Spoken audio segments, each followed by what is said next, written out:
Sorry about that.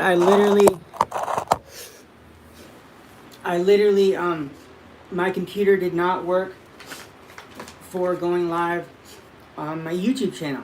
So I went live on Facebook for a little bit, but with that being said, hopefully some people show up to this one. I'm Jordan Von Erickson. This is the Straight Outta BS podcast, and this is the third live stream. Thanks for being here. Thanks whoever shows up. I just wanted to give a little update about what I've been struggling with in my life right now. Honestly, hey, what's up, brother? Yeah, it took me hella long to figure out this connection thing. My computer was giving me a bunch of BS about connecting to my camera. So yeah, I'm struggling a lot. My only friend here in Seattle moved to LA, and so now I have like no friends here in Seattle. And not that I really had friends before, but it's even more difficult now. I'm feeling really lonely, feeling depressed, and kind of feeling hopeless. Feeling pretty anxious and stressed out. Just everything is boiling, coming to a point, and it's just it's been really hard for me lately. So I just wanted to share about that. I wanted to say, if anybody knows anybody in the California area, preferably closer to LA, that wants a roommate, let me know, because I'm trying to move to LA so I can be closer. For sure. Thank you so much for showing up, though. That's what counts, brother. Really appreciate you showing up and showing the support. That's what matters, brother. Thank you. Much love. So yeah, if anybody knows anybody in California, let me know and we can coordinate. I can pay rent. I'm on disability, so I can definitely pay rent. I can pay like up to like $1,200 a month. So yeah, with that being said, thanks for everybody showing up, and I wanted to go over some stuff in my seminar binder, and stuff like that for the people for the podcast.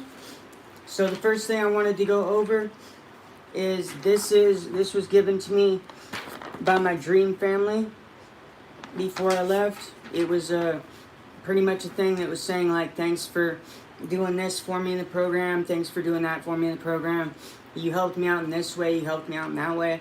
So I just wanted to read some things that probably help me feel better about myself too. So Jordan Vaughn, the Vaughn is a very caring and open person. You're always open to listen and be a friend. I trust you, and you will make a lot of your friends, or something like that. Cool, funny, trusting, and crazy. The Vaughn, which is my nickname in the program. Jordan, you're funny, caring, and have one of the biggest hearts ever. You're funny and really compassionate. Jordan, you give so much love and help to yourself and others. You're an incredibly strong person that has made a difference in this world. Still am making a difference. You're funny and caring and sarcastic.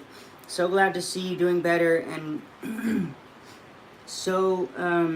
I'm so happy you something. I can't read some of this handwriting.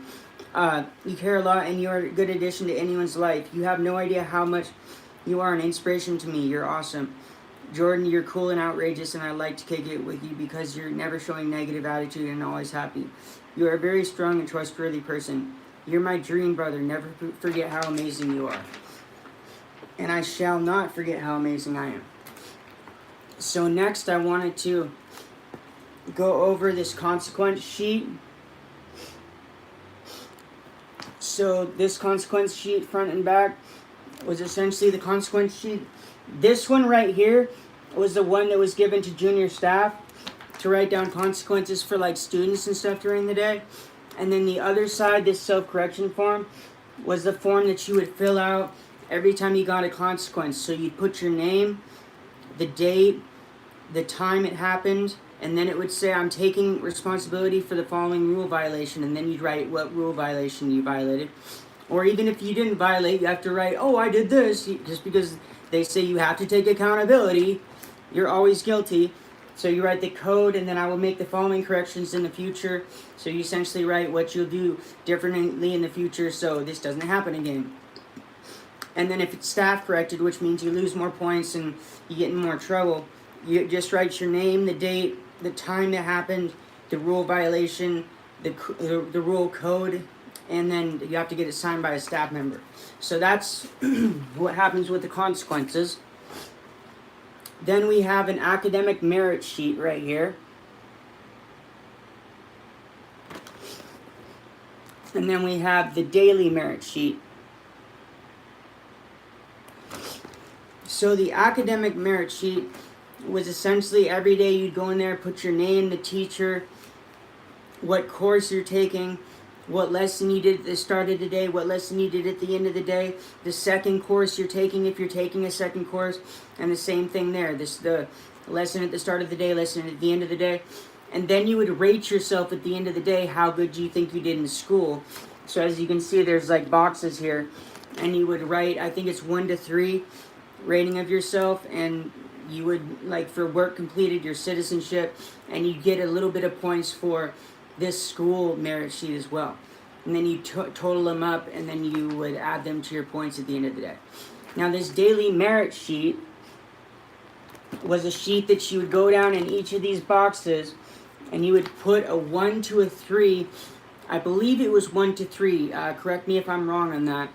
But you would rate yourself how good you did on the following categories: attitude, cooperation, staff, peers, room and chores, dress and grooming, participation in reflections, and participation in review meetings. Then you would rate yourself in leadership, and under that you would rate yourself for showing an example, being a good influence, showing assistance, and setting standards for the facility. And then you would total them up, and then a staff would check it. And one more thing I wanted to say about this is that if you, like, say you wanted to give yourself all 3s, I know that I did really good this day. Majority of the time, a staff member isn't going to let you give yourself all 3s, because they're going to be like, oh, well, you could always be doing better. So there's hardly ever a time, unless you're cool with the staff member, where you're going to get all 3s for the day. And I think on average, if you were perfect in a day, you maybe could earn like 24 points, if I'm not mistaken, which isn't that many, but considering that you have to get, I think it was like 1,500 points for level 3, and then I think it was like 2,400 or something for level 4. And each time you level up, it levels out to 0 again. So say you vote up to level 3 and you just got 1,000 points for level 3. Vote up to level 3, it goes back to level 3, 0 points. So then you have to go from level 3 to get up to level 4, which is 2,400 points. So then you have to go more than twice the amount of points that you had to get before. So it's not like you can accumulate points and just be like, oh yeah, I'm going to get level 3 and then I'm going to only have like 1,000 more points. No, you have to start from 0. So for people that don't haven't been to places like that, that's how it goes in places like this. So the next sheet I wanted to go over with people is the student completion checklist. And this, at least at Spring Creek Lodge, were the requirements for you to go home. So it starts at entry date, then it goes to merit status 2, which is level 2, also known as achievement status. Then you go through orientation and discovery. Then you're supposed to vote up for merit status 3, which is advanced status, which is level 3. Then you're supposed to go to parent-child 1. Then you're supposed to go to focus. Then merit status 4, or service or junior staff status, level 4. Then you go to principles, keys to success. Then you would have to staff a 2-day seminar and staff a 3-day seminar. And then you vote up for merit status 5, which is honor status, which is level 5. Then you staff 1 3-day seminar. Then you go to parent-child 3, or PC3, or parent-child 2, sorry, or PC2. And then there's an internalization phase where literally I'm certain that this is just another way for them to keep you there longer. You must now that you made level 5 and done through all these seminars and stuff, now this is the internalization phase, where now we have to make sure that you internalize all of this brainwashing and jargon that we've shoved down your throat for the past year and a half. You have to make sure that it's all internalized and that you're programmed enough. And then after that, after they say that, oh yeah, you're enough of a robot or whatever, you get to vote up to level merit status 6, or high honor status, which is level 6. Then you get your first home pass, and then you finish your home contract. Then you go to PC3, or parent-child seminar 3, and then you go the new journey home, which is with a your home contract, which is essentially written for when you get out of the program. It's essentially living the program when you're at home. So you like make your own rules. I'm trying to locate my life contract so I can show you guys an example of what one looks like. And once I find it, I'm going to be doing in one of these live streams. I'm going to be going over it page by page and showing you guys what kind of thing they had us write before we left the program. So with that being said, I'm going to move on and just start pulling random things out of my seminar binder and going over them with you. So this is the orange letter that we did in focus. For anybody that remembers, this was the letter that they had us write when we were down, to look on if we were ever down in life, to pull this orange letter out and to read it so it would help us feel better about ourselves. Now me, when I did this, I think I kind of half-assed it, to be honest. I said yesterday when I was doing the lifeboat, okay, so this was during the lifeboat process. This is like either right before or during or after the lifeboat process. During the lifeboat process, I felt like I didn't deserve to live, and how I feel actually, and how I feel. Actually, I am certain that I deserve to live, and here are the reasons why. So these are all the reasons I could come up with on the spot for the lifeboat. These are all of them. I am loving, I am worthwhile, I am a risk taker, I am a giver, I am empathetic, I am handsome, I am powerful, I am lovable, I am honest, I am open, and I am worthy. That's it. That's it for what I could say about myself. So I had pretty low confidence in the seminar, and that shows right there.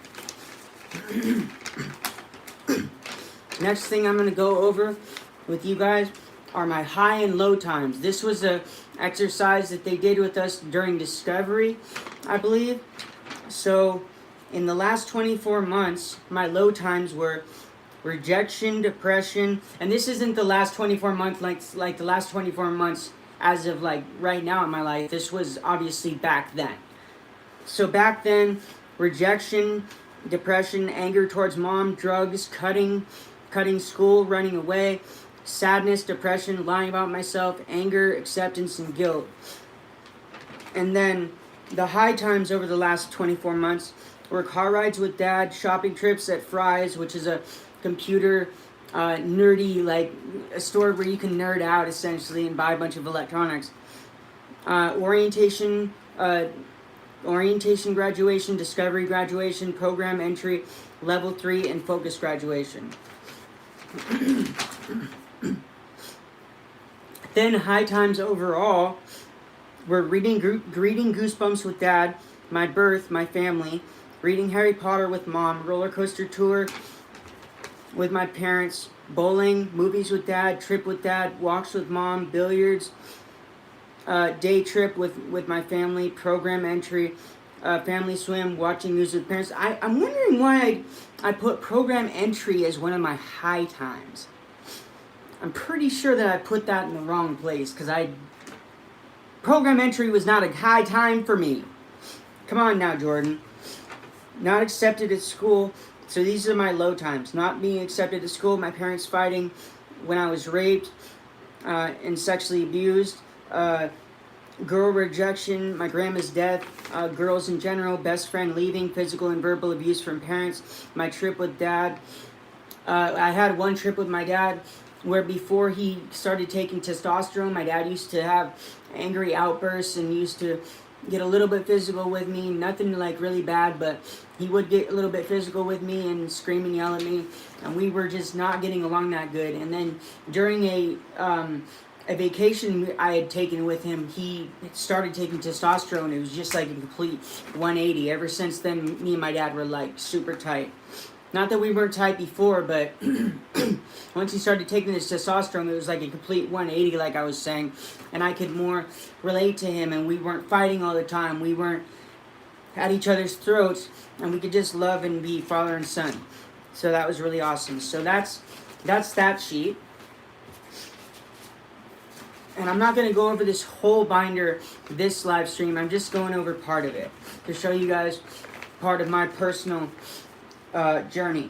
So this, I believe, was my very first draft of my I am statement. It says, I'm an empathetic, loving, handsome, and capable young man. So this was my first one. At first I put capable instead of powerful.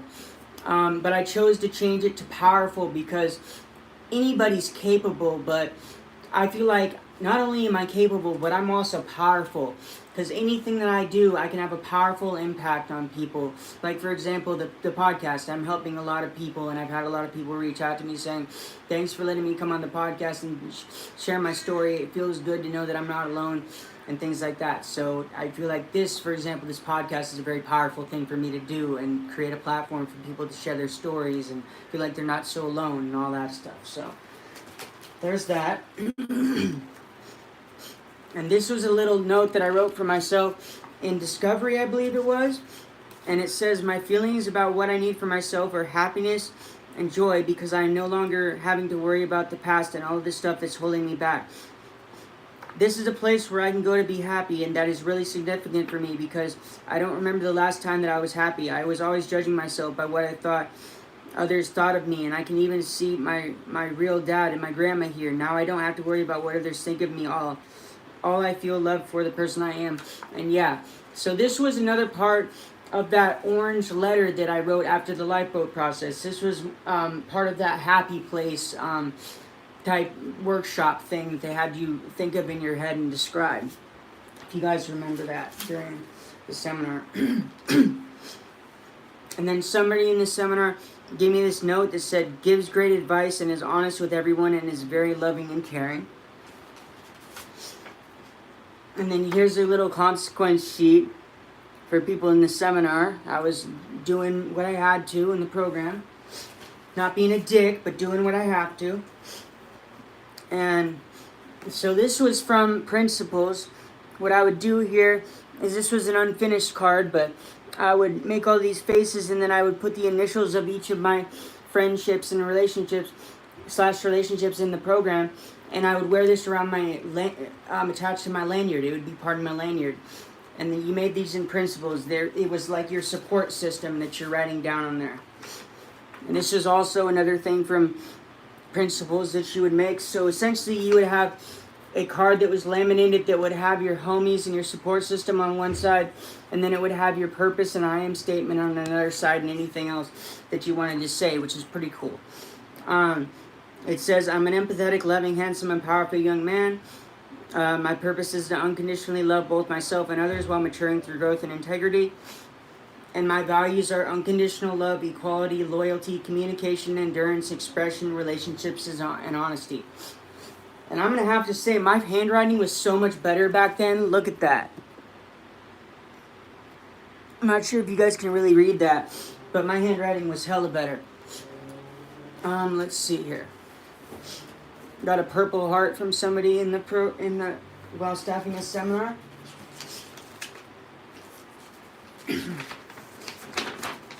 Okay, what's this? Oh, this was another happy place exercise. So this was a picture that I drew in Discovery, I believe.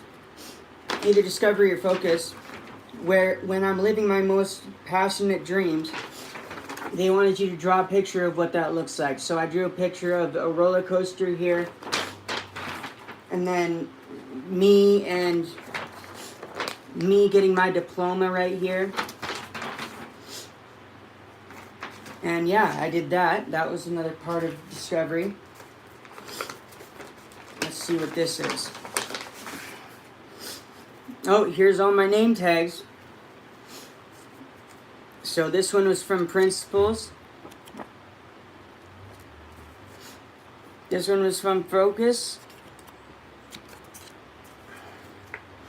Discovery.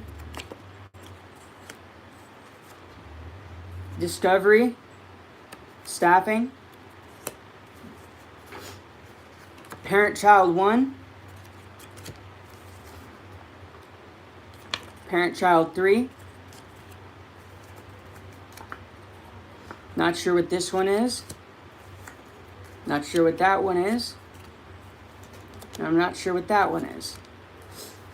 But now,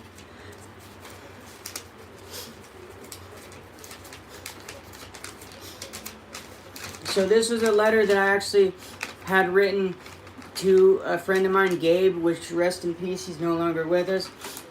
But it says, Gabe, even though we had quite different programs, it feels to me as if we have always been at each other's sides to either lean on one another if we are messing up, or just be there to support each other.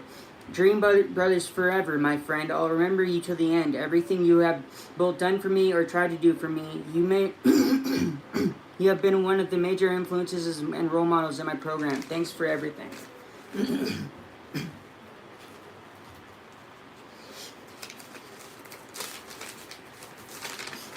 This was to Keegan, another one of my friends. Where to start? It all seems to have gone by in the flash of an eye. My drop into Quest family last winter and the stale relationship that we developed. I believe time is of essence, and truly this shines true when I think of the relationship that I now have with you.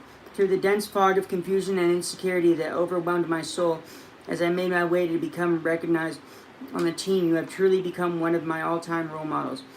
If only words could express how much it means to me to have someone as influential and trustworthy to talk to, I would very likely say them all. Now the time has come for us to go our separate ways, and I have the utmost confidence in you that you can do really well in the outs, but as everything else in life is a choice, so this is too. I have faith in you to make the right choice. Thank you for everything you have done for me. Your dream brother, Jordan Von Erickson.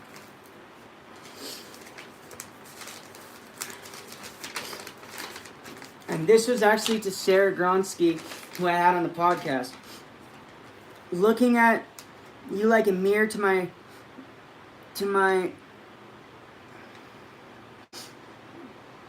something past. Seeing that one thing that at one time meant the world to me. Though it's hard sometimes to admit it, I really still care for her and miss the connection that we once had. I'm talking about one of my exes that Gronsky actually reminded me of, which is one of the reasons she was one of my crushes in the program. She looked a lot like one of my ex-girlfriends. So, but also she just has an amazing personality, and she's beautiful.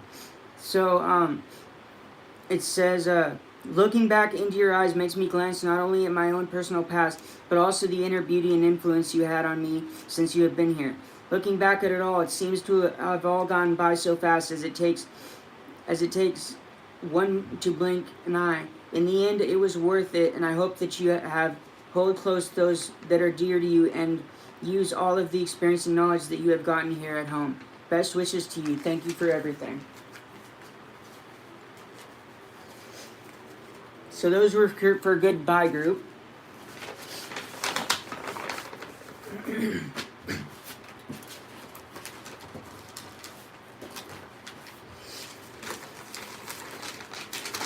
And this was a piece of the purpose statement when I staffed either Discovery or Focus. It has Leah Myhouse's signature on it. Somebody else's signature on it. But yeah, essentially when you staff a seminar, once you're done, at the beginning you make a purpose statement for what your group purpose for staffing the seminar is, and then at the end you rip it up and you each get a piece of it, which I thought was pretty cool. Now here I have my Montana Wilderness, which is the Wilderness Survival booklet, which they had a bunch of subjects in here and different things you'd have to do. Let me just read one of the assignments. Meditation uses concentrations or reflection to relax the body and calm mind. It may be defined as the intentional self-guidance or attention or mental focus on a particular aspect of your inner or outer experiences in life. Meditation may be done by choosing a quiet place, free from distractions, sitting or resting quietly with your eyes closed, noticing your breathing and physical sensations, noticing and then letting go of all your intruding thoughts. You may also focus on a pleasant thought. You may also try chanting words or sounds silently or aloud. The ultimate goal of meditation is to separate you mentally from the outside world by stopping the usual stream of consciousness. Why meditate? Therapy, stress management, knowledge gain, insight, devotion, self-discipline, religion, and personal break and relaxation. And then it says, as a group, discuss forms or styles of meditation and list them below. And all I put is silent and group. And then they had a lot of journaling. There was one on stress management, boundaries, depression and depression management. And honestly, I'll say that the wilderness experience, like, I feel like I got a lot more out of that than I might have even gotten out of the program, to be completely honest, which is fucking crazy to me. But if I'm being honest, I'm pretty sure that I did get more out of that than anything else. So let me just pick up here. So I went over that stuff with you guys.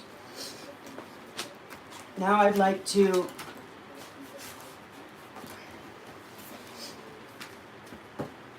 just continue talking to you guys. So here's my seminar binder. I've had it since I was in the program. And I'm going to go over more of it in my next live stream. I just wanted to go over a few things like that. But I wanted to just touch base with you guys. Let you know that I'm struggling a lot. I wish I had some friends in the Seattle area that I could hang out with. And yeah, I've just been feeling really lonely. If anybody has any ideas how to spread this podcast out more, I really appreciate letting me know. And thank you guys so much for whoever showed up. I really appreciate it. And I also wanted to say, for anybody that is getting on my head about posting in some of these groups about my new episodes, all I'm going to say is that I only put out a new episode maybe once a week now. Whereas before I was doing it multiple times a week. With that being said, I'm only posting once, maybe twice a week at most. So if all of you're seeing is my post, that's not my fault, that's not my problem. It's not my fault or problem that I'm the only person that's being active in a certain group and making posts. That's not my problem, that's all you're seeing. If you don't like it, then you should leave the group, in my opinion. Sorry if that comes off like a dick, but like, honestly, just, I don't appreciate you coming at me and attacking me when I'm out here trying to do something positive for the survivor community. I'm actually doing it. I have created a platform for people to come and share their stories. And I am helping people, and I feel like I'm making a difference. So please let me do what I'm doing.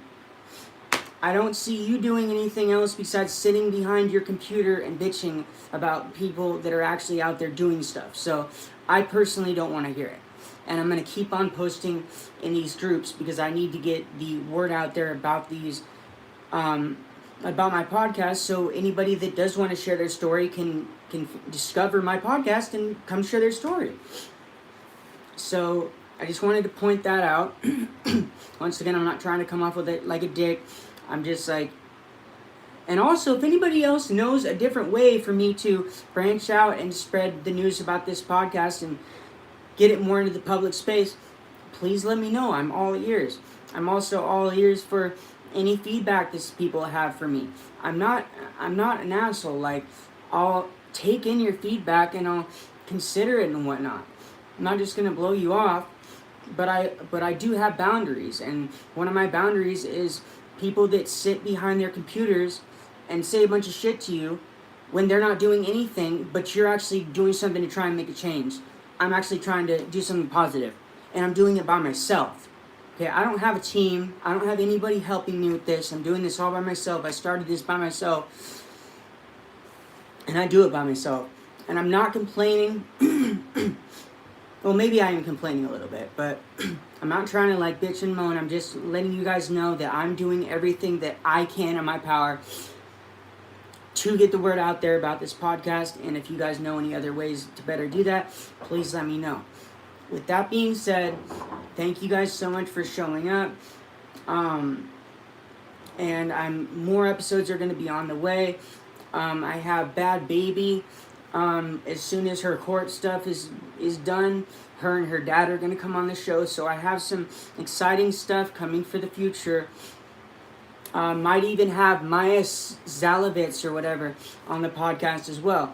So please, everybody, just hang in there with me. I'm trying to do everything that I can. If you guys want to help support the channel, I have dropped another design in my merch store. I have t-shirts, I have baby shirts, I have phone cases, I have mugs, I have tapestries, I have everything that you could ever want for supporting the podcast. And another thing that I've thought about, I'm actually just going to buy several of my shirts just to wear so people will ask me about the program or ask me about the troubled teen industry. I'm actually going to make another one that says something along the lines of, have you ever heard of the troubled teen industry? If no, then ask me about it. Because it's important to get the public involved with this. So if you want to support the channel, you can buy something from the merch store. You can send me cash on Cash App, whatever you want to do, or you can just show up to these podcasts, like, share, and just support me in any way you can. I really appreciate everybody that's here. And one more thing I want to say before I sign off is I've been making a lot and putting out a lot more of my music. I'd really appreciate it if you guys at least go and check me out. My name is Lucifer Macabre Vizzle on SoundCloud and BandLab. That's LUCIPURR space MACABRE space VIZZLE. And I don't glorify drugs. I talk about things I've actually been through. I don't glorify violence. I talk about, using your words. I have a few songs, for example, where I say something along the lines of, I don't carry a gun because I use my words, because that's more like legit. Like, I use my words because you can get a point across with words. You don't have to use a gun, okay? You can hurt somebody more with words than you can with a gun, in my opinion. Yeah, it would suck to get shot. Yes, it would. And I know it does, because I've had friends of mine that have been shot. Yeah, it does suck. It's super painful. But to me, I'd rather you shoot me than hurt me emotionally. That's just my personal opinion. I don't like being hurt emotionally. I hate emotional pain. Okay? I can deal with physical pain. I can't deal with emotional pain. Or I don't like dealing with it. I can, and I do deal with it, but I don't like dealing with it. So, yeah. If you're tired of all the glorification of drug rap, glorification of drug music and stuff like that, glorification of violence, that's not what I'm about. I'm about talking about what I've been through, what I've seen, my ideas about how to make the world a better place, and all of the above. So I'd appreciate if you guys would please check me out, and thank you guys so much for stopping by, showing support. Thank you so much for Lee for stopping by and saying hi. Anybody else that stopped by, thanks again. And this is me signing off. Thank you guys so much. Peace.